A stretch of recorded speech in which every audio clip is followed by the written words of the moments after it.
Okay, this is lesson 6.1b. So we're talking about standard deviation again, this time of a discrete random variable. So this is the method here. So you're going to take, if you want to write down the formula, you can. Honestly, the calculator is going to do it for you. So you don't have to write down the formula, but if you look at the formula there, it says the variable x, the standard deviation is going to be, well, the standard deviation squared, which is, you're going to have to take the square root of that in a minute. So if you take the difference between the value, the amount, minus the probability, square that, multiply it by the probability for each particular one, that's how you do it by hand. So let me kind of show you what that means. So if you have this situation, so APSTAT score, we talked about that before, was babies get this score, and here's the breakdown of all the different scores. You want to get 7 or more. So calculate and interpret the standard deviation. So let's just kind of start doing it by hand. I don't know if I'm going to finish doing it by hand just because it's so much work. I'd rather just do it in the calculator, probably usually the way you would probably rather do that also. So let me start with the one. So the formula is the square root of all of this, right? And you start with the first one. So it'd be the value 1 minus the mean, which is 8.128. Squared times the probability, 0.006, plus, so this, that's hard to do it because I ran out of room. The square root continues, if that makes sense, so we're still underneath the same square root. So we're adding to what we had previously, and we are now at 2 minus the mean squared times the second probability there, which is 0.007, plus, and then you keep going and do the whole 9 yards there. And so you end up taking the square root of that huge number there. They'll show you the work right there if you want to see it. And then they take the square root of that 2.066 to get 1.437. Let's see if we can get it an easier way. I think we can. At least I think this is easier. If you like doing it yourself, you can certainly do that. So to do this, you're going to type in, so value, and then we type in probability, and then we're just going to plug in the numbers there. So 0, 1, 2, 3, 4, 5, 6, 7, 8, 9, 10, and then 0.01.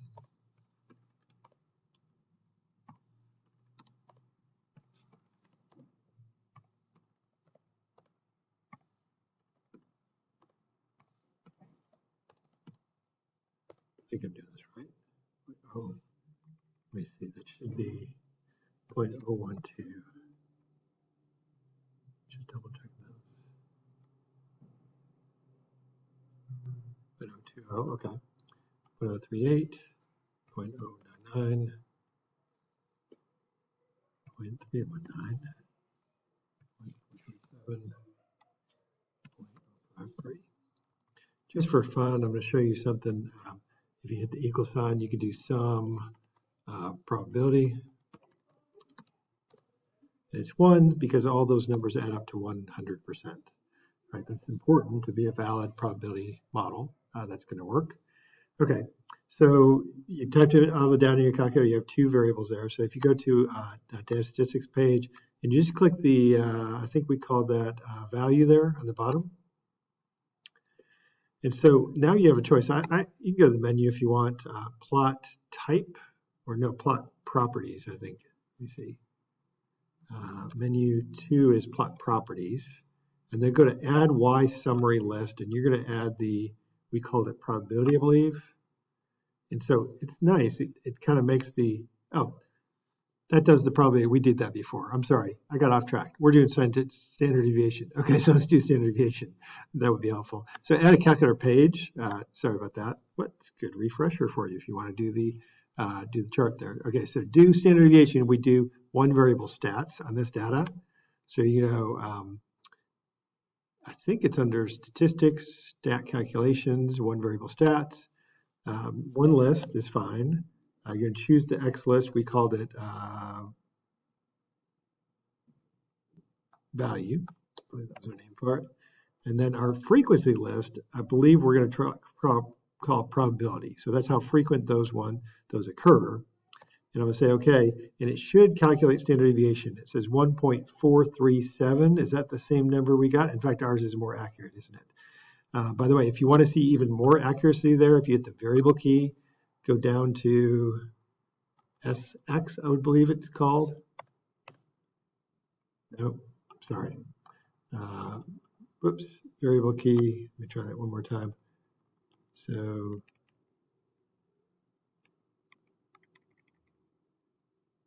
let me see what they called it. They called it, oh, the population standard deviation. Okay, so not the sample standard deviation. I got it. Let's see how they list it. So variable.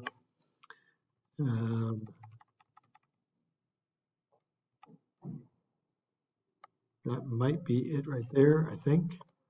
1.437. And so it actually shows you more digits. If you want to see more digits, it's got the number stored in there. Once you do linear regression or one variable stats, it's going to store all those numbers in there for you if you can look and see what you're looking for there, basically. But don't do that by hand. Just let the calculator do that. And so, talk about this. So, so the definition there, randomly selected newborn, will typically vary from the mean of 8.128. That's the mean. That's not the vary by about 1.437 points. So remember, standard deviation is typical variation from the mean. So we're just saying that typically it varies from the mean of 8.128 by about 1.437 units. Those really don't have units. They're just a number scale. Okay, continuous random variable. Take any interval in the number line. So it doesn't have to go from one discrete value to another like we were doing. It's going to be an area under a density curve. So oftentimes it's end up being kind of normal data. That might be uniform as well. Uniform is straight across at the top. Normal has that bell-shaped curve. So this is an example of a density curve. This is between 0 and 9. The shaded area represents between 3 and 7. Notice the whole density curve from 0 to 9. If you multiply that distance, the length is 9. The height is 1/9. 9 times 1/9 is 1. The area has to be 1 for every density curve. Okay, Selena works at a bookstore in the Denver airport. She takes the airport train from the main terminal to get to work each day. I've been on that train before. The airport just opened a new walkway. It would allow Selena to get from the main terminal to bookstore in 4 minutes. She wonders if it would be faster to walk or take the train to work. Okay, so let y, the random variable there, is Selena's journey time to work in minutes by train on a selected day. So that's going to vary depending on how long the train takes, etc. Probability distribution y can be modeled by a uniform density curve on the interval from 2 to 5. So we're saying it's uniform. It's flat across the top from 2 to 5. So if you have your paper there, you could actually draw it right now, just knowing that much information. It's uniform. It's flat along the top. It's going to be a rectangular shape from 2 to 5, which actually is a distance of 3 there. So because the distance is 3, and I know the area is going to be 1 here, this distance here has to be 3 times what is 1? 3 times 1/3. So the height is going to be 1/3. I believe. Okay, so find the probability that if she takes the train rather than walk each day. So it takes her the airport in 4 minutes. So it would be faster to walk. So the idea that what is 4 or less? So what's the probability of that happening? That would be less than 4. So if you look at that shaded area there, what is 2 is the length, 1/3 is the height, so 2/3. So that's 2/3 of the time she's going to be less than 4 minutes. That's not bad. I can deal with that 2/3 of the time, and that's the shaded area there.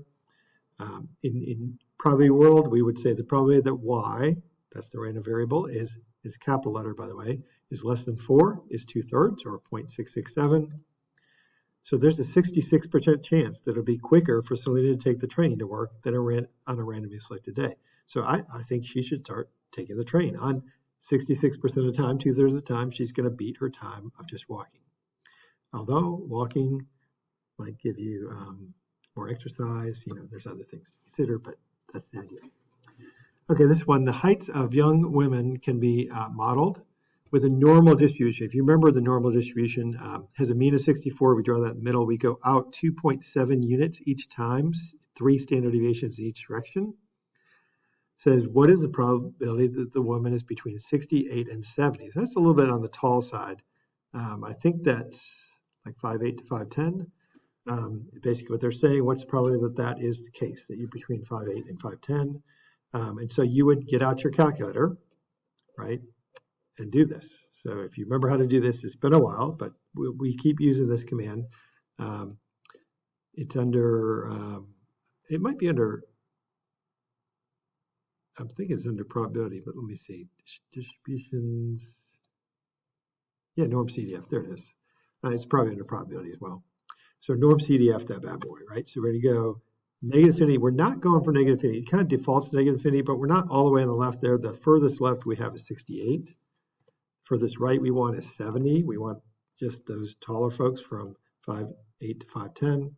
The mean is 64. They told us that. The standard deviation is 2.7. Should just give us our answer. Should be 0.0565.6%. Let's see what they did when they did it.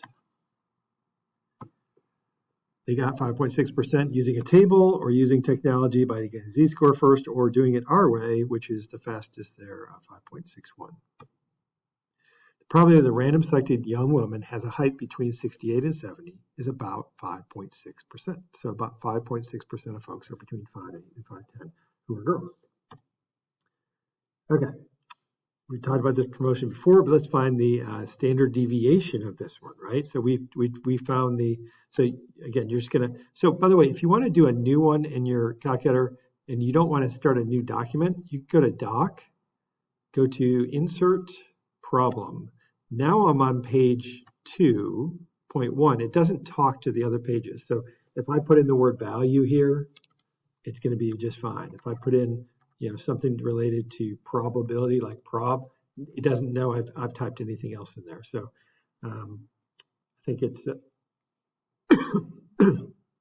5, 15, 25, 100,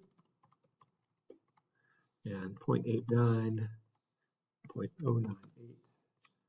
Getting worse. Very small chance of getting this one. Okay, so we typed it in. We're to now go, since we're doing standard deviation, we're to go to calculator page, go to menu, 6 is stats, it's a distribution, and it's menu 652. And so you're just going to type in, yeah, what am I doing?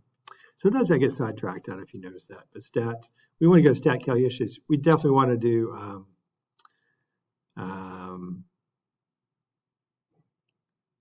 stat calculations, one variable stats, right? Because we're finding standard deviation. So your one variable you have, we put in there the value, and then for the frequency, that's our probability. So that's how often or the chance of it occurring is probability there, and it should give us our answer. Our standard deviation is 5.4747 right there. So that's that lowercase sigma means standard deviation, and so that would be our answer. Let's see if they got the same thing. 5.47. And see, they did it the long way, right? They took each value. This one doesn't take too long, though. Minus the mean squared times its probability, its respective probability, and then take the square root of that total to get that. Okay. Continuous. So sometimes this is continuous. So teacher assigns a random extra credit value between 0 and 5 by using the 5 rand on the calculator. That doesn't just give integers, but any number between 0 and 5. It could be 0.01 or something like that.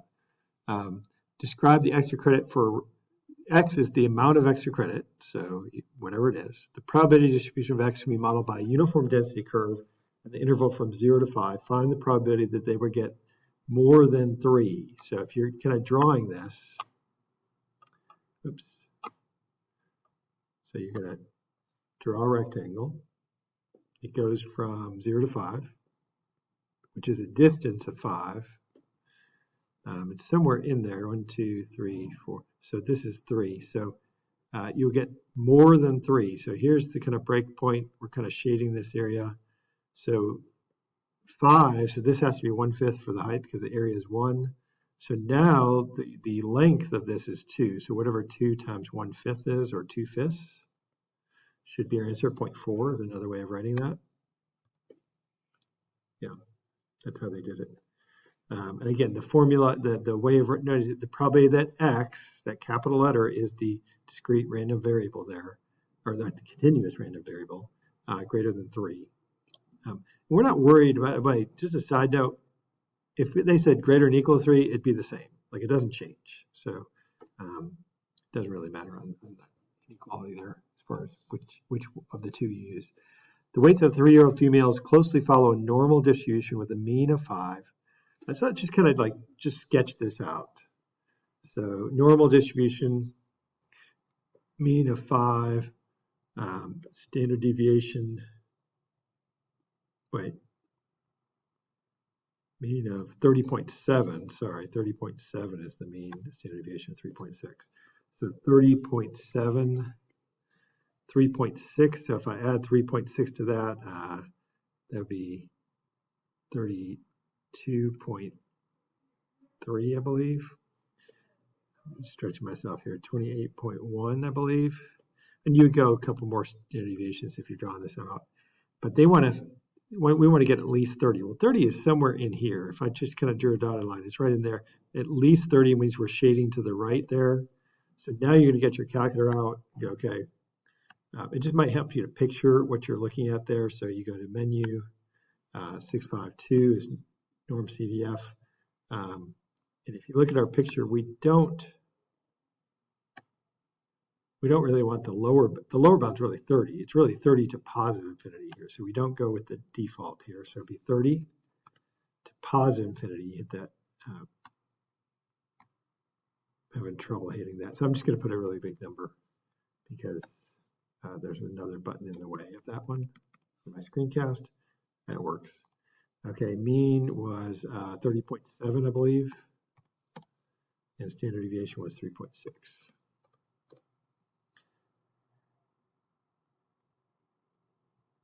And so, oh, it gives it to you, sorry. So 0.577 would be that area under the curve there. So 577, yeah. So they came with slightly different numbers. I would say ours is probably the most accurate there. I don't think we did any rounding at all. So, but in stats, we actually accept all three of those answers. Tell us how you did it. So just remember when you do that, we'd like to see, so norm, just to remind yourself, it's been a while since we've done this. So what was it, 30, comma, infinity, comma, 30.7, comma, 3.6. And then you would label these lower, upper, mean, and standard deviation or something like that. You can say the word mean. That idea, but labeling your figure, that's the work we want to see. And that's fine. You don't even have to draw it. It's nice to draw it though. We like to see that. That counts for something sometimes, for points, even if you got the rest of it wrong. Sometimes you get some points even for the drawing. So it's very nice to have that. That's your lesson for today.